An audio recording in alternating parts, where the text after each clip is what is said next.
welcome to my channel. My name is Martine, and if you are new here, I do videos on Vedic astrology mainly, but also with some tropical insights. And I focus on both relationship and natal astrology. And if you like this video and you would like to hear more content from me, please like, subscribe, hit the notifications bell to see when I will post a new video. And also, if you're interested in a personal consultation, I do consultations on a wide variety of topics with respect to astrology, relationships, and personal astrology. You can email me at the email address that I will leave in the video description, and I can send you a pricing list and all the details. All right, so thank you. And also, I have started a tarot channel as well, a lot more recently than this channel, and I will be linking that in the video description as well. So if you're interested in tarot, go ahead and check it out. Maybe subscribe. I would greatly appreciate it. All right, so today's topic is, without too much, sorry, too much hesitation, I'm just going to go straight into it. Like I said on my community post a while ago, I wanted to talk about the collapse of a relationship. How else would I call it? Now, this is one of my oldest friends. Actually, I have attended the wedding. They got married in 2019 and just divorced this year.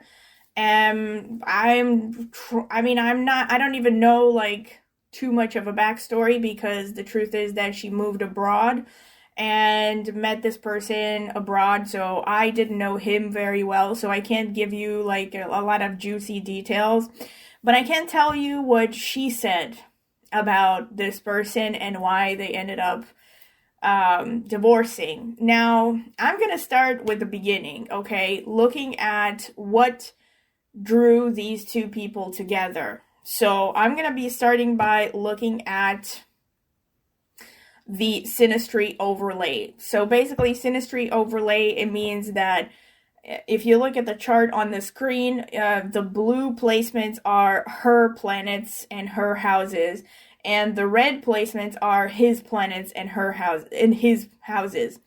And basically, you can see how his planets fall into her houses and all the potential conjunctions and aspects between their planets, if you pay attention. So, what actually drew them together? I will say also, before I get into it, that unfortunately his time of birth is not known.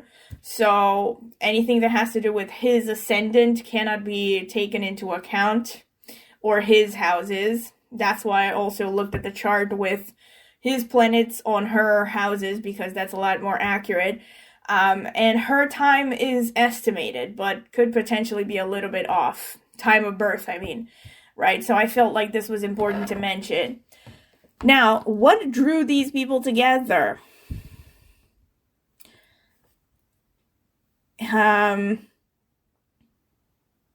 Already, the first thing that stands out to me is the Mars-Sun conjunction, and also the Mercury-Sun conjunction. So his Mars and his Mercury conjunct her Sun. This is a strong of great physical attraction, and also it's a sign that people tend to work well together. They motivate each other. They energize each other.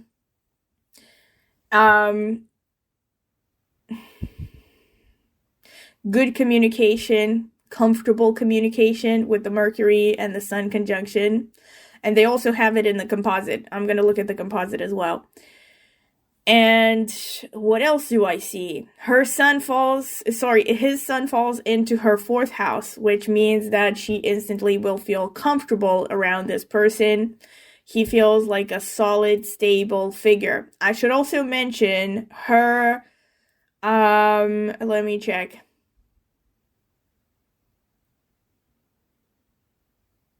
Her Darakaraka is the moon, right?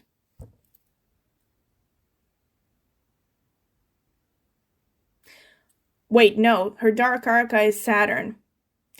Her Darakaraka, yes, first of all, this person is 4 years older than she is.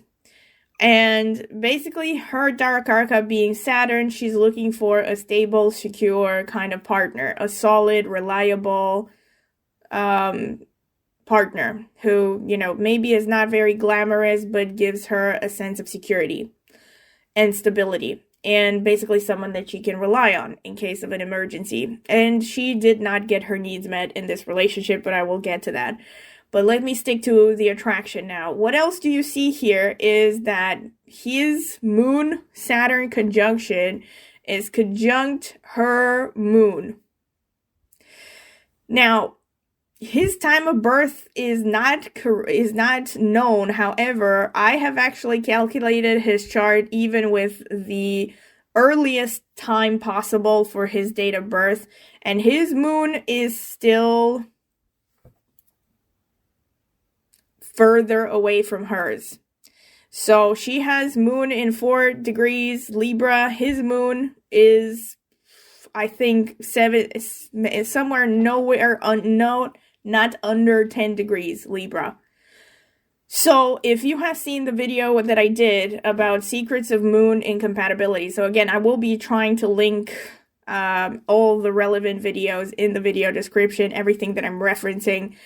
If you've seen that video, I talked about how important it is, especially in heterosexual relationships, which is the case here, that the distance from the man's moon to the woman's moon should be shorter than the other way around. And I also mentioned there that if this is not happening, oftentimes what I have seen happen in Synastry is women become dissatisfied because they feel like the partner doesn't understand what they need. The partner is not good at reading her needs, at anticipating her needs. And this is especially true when it comes to relationships between men and women. Because of women's different biological needs in relationships for security and all that, women need to feel like the man is very good at picking up her mood and kind of being willing to meet her at least halfway, if not to be there behind her with an armchair, like waiting for her to drop back on the armchair in case she's too tired. That's the level of support that women need in order to be happy relationships. Now, I'm not going to get into debates about relationships and like genders and all this stuff. I did threaten that at some point I was going to make a video with respect to my views on what women need in relationships, but in any case, I did talk about this a little bit in the video that I did on my views of gender and hypergamy and whatever. Anyway, what I was going to say is that this is not good. Okay, especially when the distance is so small. So they both have moon in the same sign, but his is further, the distance from his moon to her moon is basically close to 360 degrees, whereas the distance from her moon to his moon is only about less than 10 degrees. So if you've seen the video that I did on this distance of moon thing, I mentioned that ideally the distance from the man's moon to the woman's moon should not be more than 120 degrees of arc, which means roughly about 4 signs. You can stretch it to up to 180 degrees, which means directly opposite. Once it crosses more than 180 degrees, that's when the dissatisfaction starts to increase for the woman. Because the woman starts to feel like the man doesn't really understand her, doesn't really meet her needs, is maybe not even willing to meet her halfway, much less to make her feel supported and, taken care of and all that, emotionally especially. So this is actually in line with what she complained about with respect to this relationship. That she felt emotionally unsupported. She felt like he was actually relying on her emotionally and, taking out his emotional problems with respect to work and everything. So both of them were working full time and were living together during the pandemic. And he was just basically pouring out all of his unhappiness and dissatisfaction for work into her. And while her mother was sick with cancer, and, basically didn't give her any kind of emotional support. And not only that, but pretty much seemed very insensitive. And in this case, it's even more emphasized by the fact that this person also has his moon conjunct Saturn natally, which also means that his Saturn is conjunct my friend's moon.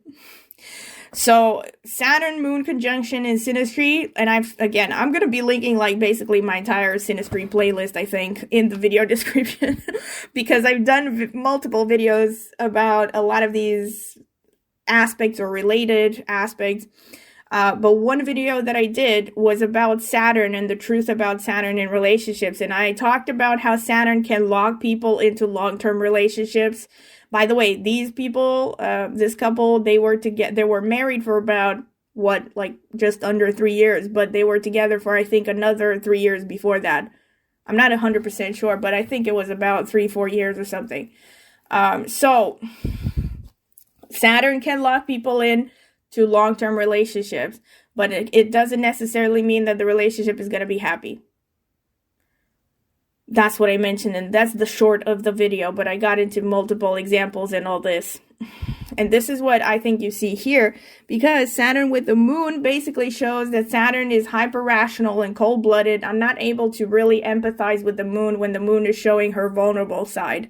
And the moon, on the other hand, just feels depressed by Saturn. It feels, and that's exactly what she said. She actually ended up being really depressed in this relationship to the point of having to, seek help. Because, there were multiple things happening, obviously. There was also the apocalypse going on after 2020 and all that stuff. But the fact that she, if she had a good spouse, she wouldn't have ended up in that situation, because they were living together in any situation. Okay, so this is one thing. What I really want to look at is, so with the attraction, let me check. And also, not only do you see the distance from her moon to his moon being very short, but the distance from her Venus to his Venus is also very short. Her Venus in 24 Taurus, his Venus in 28. And again, it could vary a little bit, but not too much, because we're talking about one day here, a 24-hour span. Because I mentioned his time of birth is not known. But similarly to the theory of the woman's moon, the distance from the woman's moon to the man's moon should be longer than the other way around. So the distance from the man's moon to the woman's moon should be shorter than the other way around. If you're looking on the horoscope wheel and you're looking by degrees, that's what I mean.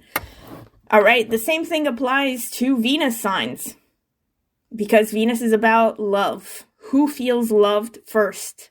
And again, I have to touch a little bit here about women's needs in relationships. I'm sorry, women have much stronger needs for security on every plane than a man. So if a woman doesn't feel secure emotionally in a relationship, really for her, it's almost like this relationship is not worth it to some extent. Because women need to feel like the man that they're with has their back, basically. And when these aspects are backwards, this is exactly the opposite of what really happens in the relationship. In fact, what usually happens in these relationships when, like this one right here, with respect to the distance from the woman's moon and Venus to the man's moon and Venus, is that the woman starts to feel like she's being a mother figure to the husband, to the partner, which is one of the most, turn-off-ish sort of perspectives for any woman to be in. Like, no matter how feminist and whatever a woman is, she doesn't want to feel like she is playing mommy to her boyfriend. Because again, from a biological point of view, that's not what women need. Women need to have a partner who is there for them and who is stable and secure and has their back in case of emergency. And is also understanding emotionally, can understand and can, meet their needs.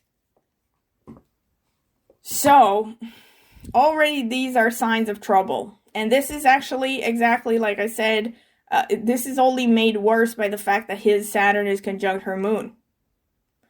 And basically, judging by a lot of things that she said, she ended up feeling alone in this relationship, basically, which is unsurprising, really. But another thing that I want to say. What did I want to say? So, with respect to attraction, so you have that Mars energy conjunction, but let me check some other stuff.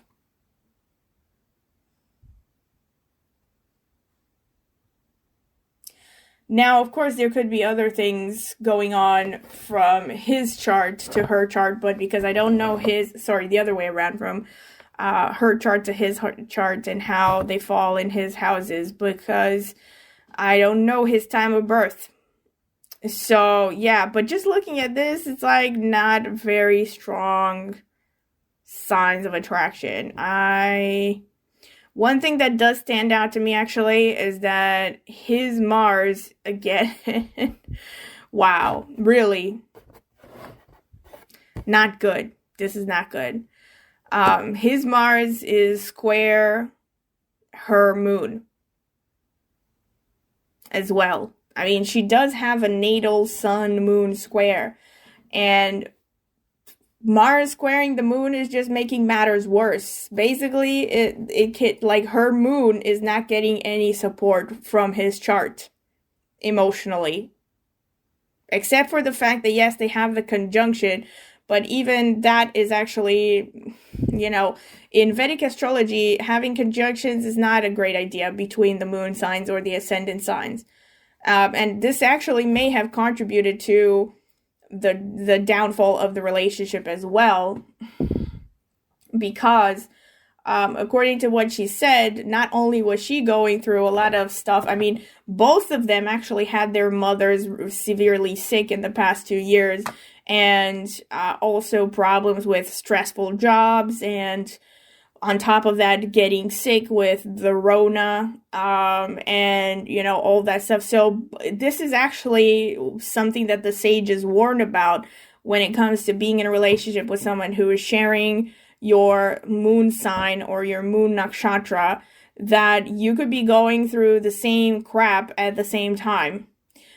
So when one of you is down, so instead of having like one person who's going through a rough patch and the other person is doing well and able to help the first person, both of them are going through, a cycle of hell, basically. So it's very difficult to support one another, to balance this relationship. This is why the sages, to a large extent, warned against marrying someone or being with someone who had, like I said, the same moon sign or the same ascendant sign, especially if they are in the same nakshatra. Now, for them, it's not the same nakshatra. So she has nakshatra in, let me check, Chitra, and he is Swati. All right, so in any case, not particularly relevant, so it's out of nakshatra. If it would have been in the same nakshatra, would have been even stronger. This idea of like they're both going through the same ups and downs.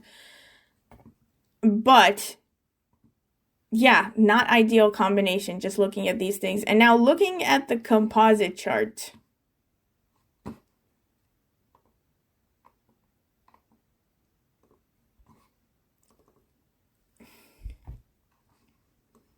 Another negative thing stood out to me.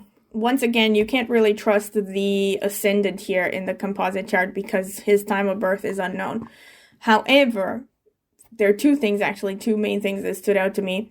First of all, you have the Mars-Saturn opposition. This is not a good one to have, either in Synastry or in the composite chart.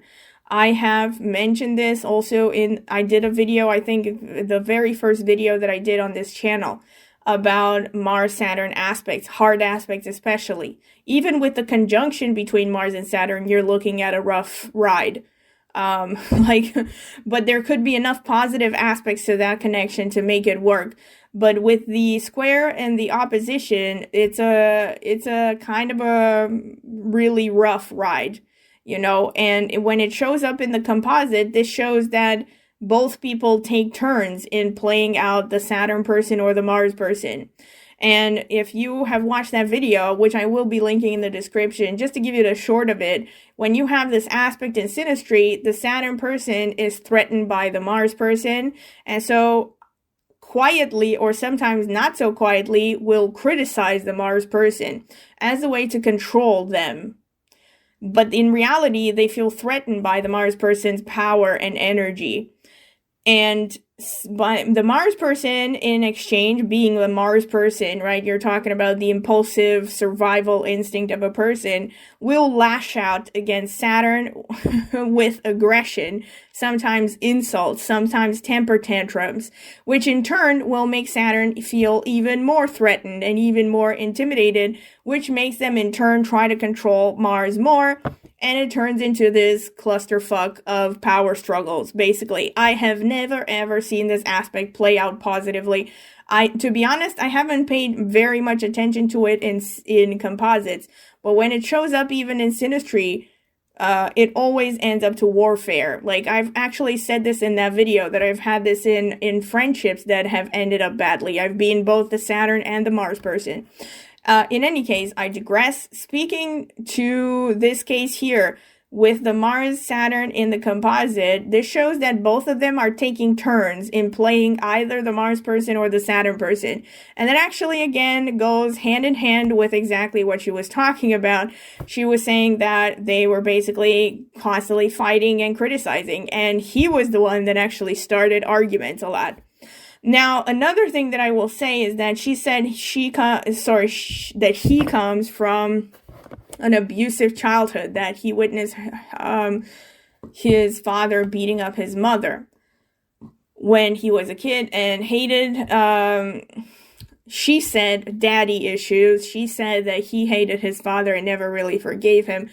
But considering the fact that he didn't really care too much about taking care of his mother until she fell gravely ill and had to move back home and take care of her for a couple of months before she died. Yeah, that happened within a few months. I think in the past few months, or half a year. And basically, and also considering the things that my friend said, that he was angry with her mother, picking fights with her mother, even though her mother was sick with cancer, and whatever, all this nasty stuff. To me, that sounds like mommy issues, or mommy issues and daddy issues, because usually, especially when it comes to men, and they witness violence from their fathers to their mothers, it seems on the surface like they blame the father. But in reality, they low-key resent their mothers as well, because they perceive the mother as having betrayed them, because they haven't stood up for themselves. They haven't left the abusive partner. So they actually are low-key resentful of basically their mothers as well. And based on the fact that their dynamic in this relationship actually sounds more like she was kind of like the understanding mother figure here, I don't know. It sounds to me like the guy had mommy issues as well.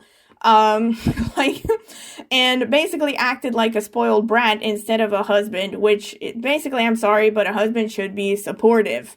And, again, supportive, a shoulder to cry on. Now, it doesn't mean that they don't get to be sad, but this kind of mentality of expecting a woman to just take crap endlessly and to listen to all your complaints, and, she never gets to do the same thing, or she's constantly criticized. She's kind of like your emotional buffer or something against the world. This is a very, not to mention chauvinistic, but it's also a very kind of immature way of treating your romantic partner.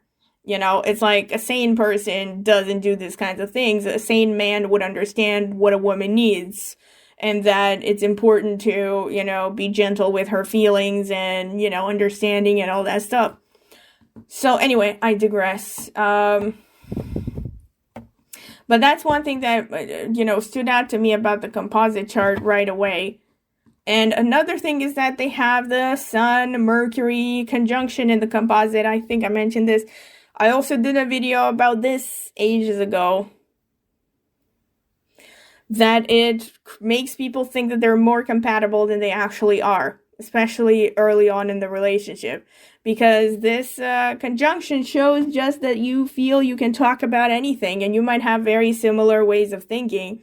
So especially early on in the relationship, people tend to mistake this for like, oh my God, this is my soulmate. You know, we complete each other's sentences. We listen to the same bands. We like the same books. We were meant for one another. But in reality, this just shows mental compatibility, but it doesn't show anything about, again, whether you're going to have a healthy relationship, whether this person's going to meet your needs, compatibility in the bedroom, emotionally, on every other plane, literally, except intellectual compatibility. So, yes, and if you look at their composite chart, there are some mild aspects, right? There was also Saturn, again, trine Mercury, trine Sun, which could have helped to lock in the relationship for a long-term run. And then you also have, you do have this is like probably one of the most positive aspects they have in Synastry, which is the Venus trine moon in the composite chart. Shows at least basic affection there. However, a lot of like hardships, right? The moon is also square Mercury. So the interesting part here is that the composite moon here is not the worst. I mean, not the worst I've ever seen anyway. That trine to Venus would be a saving grace there. And another thing, though, is Sun square moon in the composite shows fundamental incompatibility between two people. It shows very different temperaments. There is a disharmony between the masculine and feminine energies in the composite chart, in the relationship, right? This could mean that you basically just shows some kind of friction there. Like either both of you want to express your masculine energy at the same time, both of you want to be feminine at the same time. It could be a multitude of things, but it basically means that your feminine and masculines are not matching, They're kind of like a square peg in a round hole. Like, no pun intended. But you know what I mean? It's like, they're not really fitting well together. And that causes disharmony, and it makes the moon, which means the emotional satisfaction, that's the moon in the composite, is going down when there are a lot of hard aspects to the moon. Now, it's like I said, despite all this is not the worst Synastry, not the worst composite I've ever seen. So that Venus giving a trine would be a saving grace. But then you also have in the individual chart overlays, you have her moon being seriously damaged by his planets, right? Really kind of being under attack. So even though maybe there was, as a couple, some basic comfort there, she, on a personal level, didn't feel supported by this relationship, by him, actually, as a person. So this is why it's important to look at both the overlays and the composite to actually, especially when you're assessing a relationship that already has past the courtship phase and you're talking about marriage or people who live together, stuff like that. The composite is important to look at as well. But another thing, let me see, that I wanted to say. You do see why the relationship... Oh, here's another thing. Here's another strong one that I picked up. The composite chart's Rahu is conjunct her Mars. This shows... Now, it's a tricky one because Jupiter is also conjunct her Mars. The composite Rahu conjunct her Mars explains again what she said. The longer they were together, the more angrier she got, the more arguments they got. And you would think, well, okay, but this is not the same as having the Rahu Mars conjunction in Synastry. Not exactly, but in this situation, it was the relationship itself that caused her anger to go up, her frustration to go up, And yeah, I talked about Rahu Mars as well in Synastry. I'm going to be linking, like I said, I think I'm going to be linking my entire relationship playlist in the video description. You can go and check like for all the related videos on your own, because I have done a lot of videos about all of these, or at least related aspects to some of these.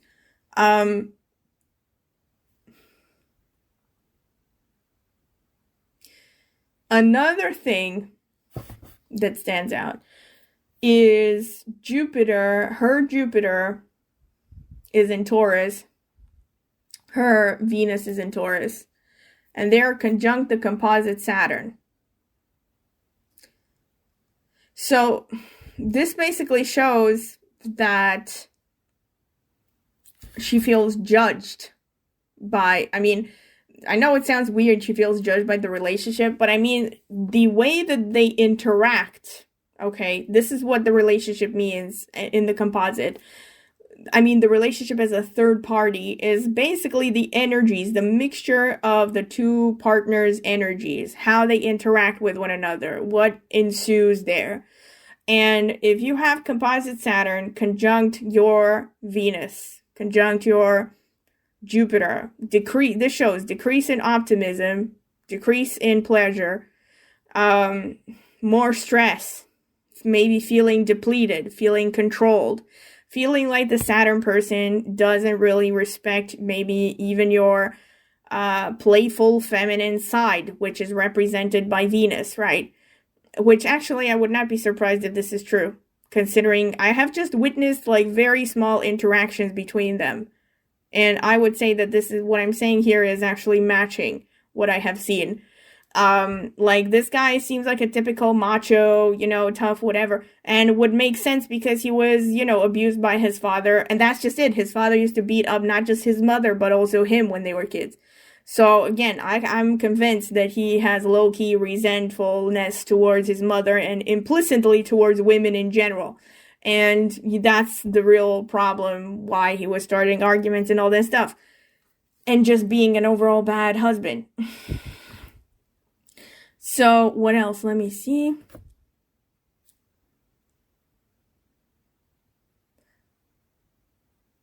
But the main thing, okay, so this is with respect to, general things that I've seen with a composite, between her chart and the composite. And if you look at, let me see.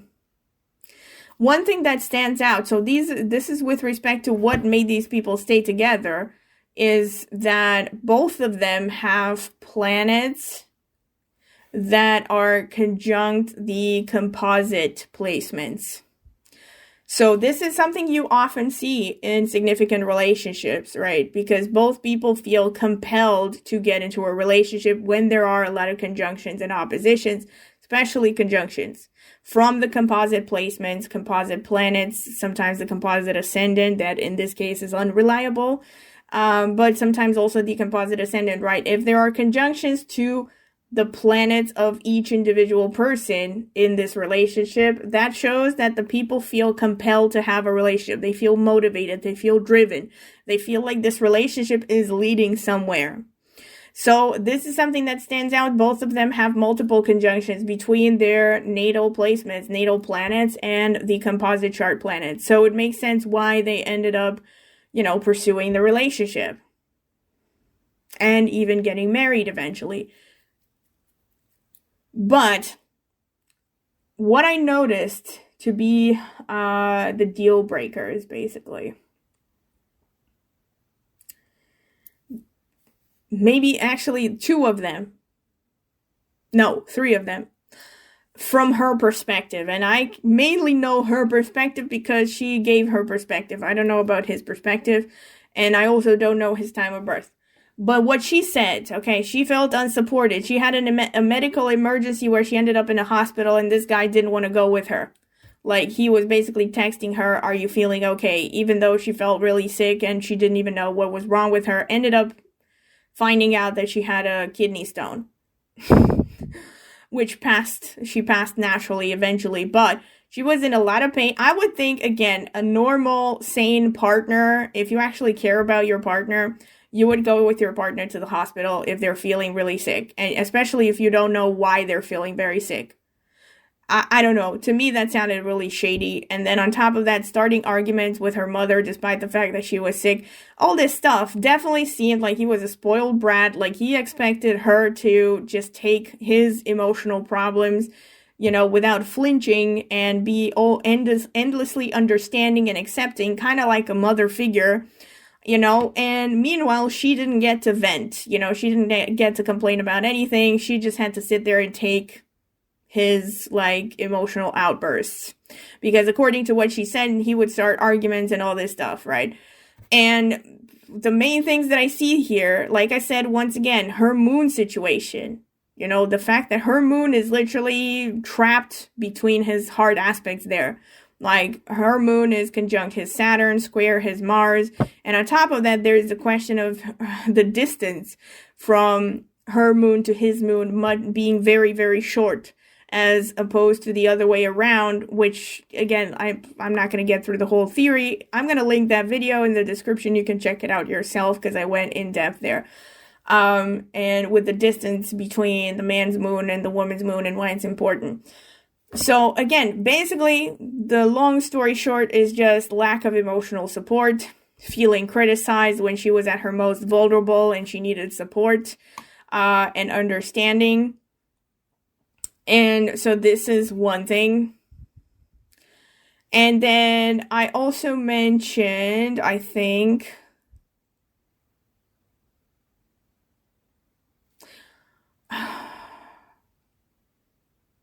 I wanted to mention another thing, but I'm not sure if I said it.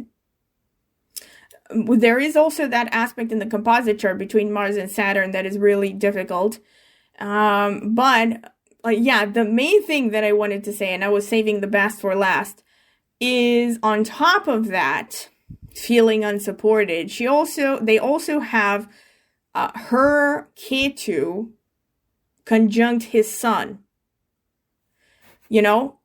and she actually said this. I mean, and again, I have done a video about this, Ketu and Rahu conjunct the sun in Synastry, how they play out. I mentioned there, Ketu conjunct a woman's Ketu conjunct a man's sun in a heterosexual relationship is not a good one, because the longer they are together, the more passive the man becomes in the relationship, becomes less masculine, less likely to take on the leadership role, might become comfortable with the woman taking on the leadership and doing things. Right, so it's like the opposite of a man who is hands-on. Yeah, when something breaks, instead of him calling a plumber, he's like, honey, can you call a plumber? And this is, again, women don't like this because it makes them feel unsupported. It makes them feel like, oh, in case of an emergency, I'm basically on my own, which in this case was true, unfortunately. That's exactly, and she actually said that. She actually said, I ended up feeling like I was basically alone, like I had to take care of everything on my own. He would never pitch in with anything, right? Even though both of them were full-time employed, making decent money, splitting bills and all that stuff. So whenever something was wrong, like for example, like I said, like a pipe burst or something in the apartment, she was the one who had to take care of it. He would never do anything. So it ended up just grating on her, emotional stability and her self-esteem and all this stuff. So, and it ended up getting to that point where they both decided to get a divorce.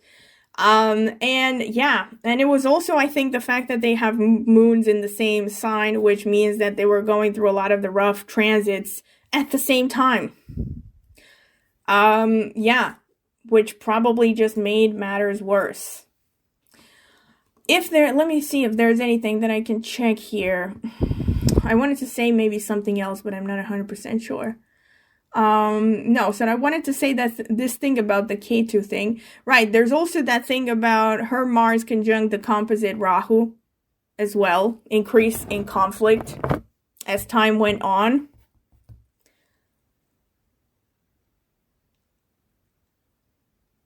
So yeah,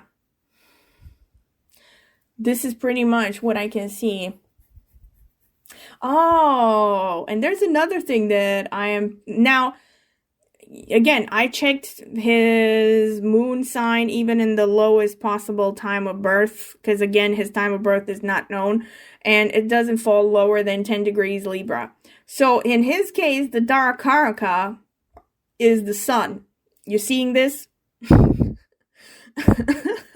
So this actually falls hand in hand with her Ketu being conjunct his sun, right? He basically wanted to, I mean, if a man is attracted to a woman, if a man has sun as Darakaraka, he's looking for a woman who is basically gonna take care of things, right? Has strong leadership abilities, which my friend definitely has. I mean, she's a manager.